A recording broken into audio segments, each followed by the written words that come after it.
ভারতের লোকসভা নির্বাচনের আগে তুরুপের তাস হিসেবে নিজের বোনকে সামনে নিয়ে এলেন রাহুল গান্ধী। প্রিয়াঙ্কা গান্ধীকে দিলেন কংগ্রেস সাধারণ সম্পাদকের দায়িত্ব। একই সাথে উত্তরপ্রদেশে যোগী রাজ্যের পূর্বাঞ্চল সামলাবেন প্রিয়াঙ্কা। এমন চমকের বিপরীতে বিজেপির তোপ সরাসরি রাহুলের দিকেই। অভিযোগ, ব্যর্থতা ঢাকতে বোনকে সঙ্গী করেছেন কংগ্রেস সভাপতি। শাকিল মাহমুদের রিপোর্ট।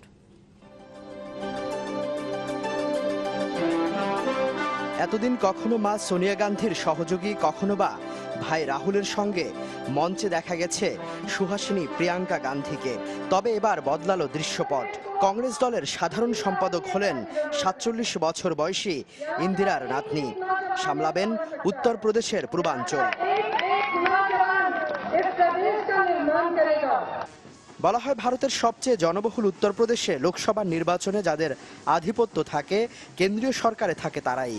রাজ্যটির পূর্বাঞ্চলে রয়েছে নরেন্দ্র মোদীর বানারস আসনও।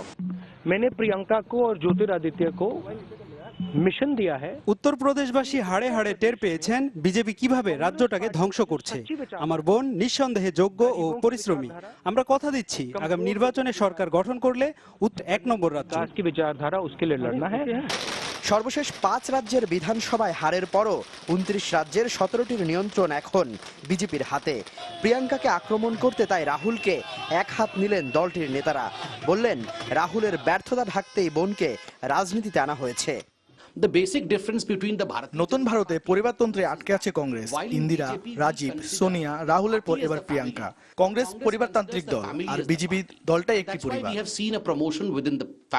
২০১৪ নির্বাচনে মোদি ম্যাজিক কাজে লাগিয়ে ৩৩৬ আসনে জয় পায় এনডিএ জোট। তবে নোট বাতিল, রাফাল বিতর্ক, শহর ও প্রতিষ্ঠানের মুসলিম নাম পরিবর্তন এবং গোহত্যা ইস্যুতে সহিংসতার দায়ে জনপ্রিয়তায় ভাটা পড়েছে মোদির দলের।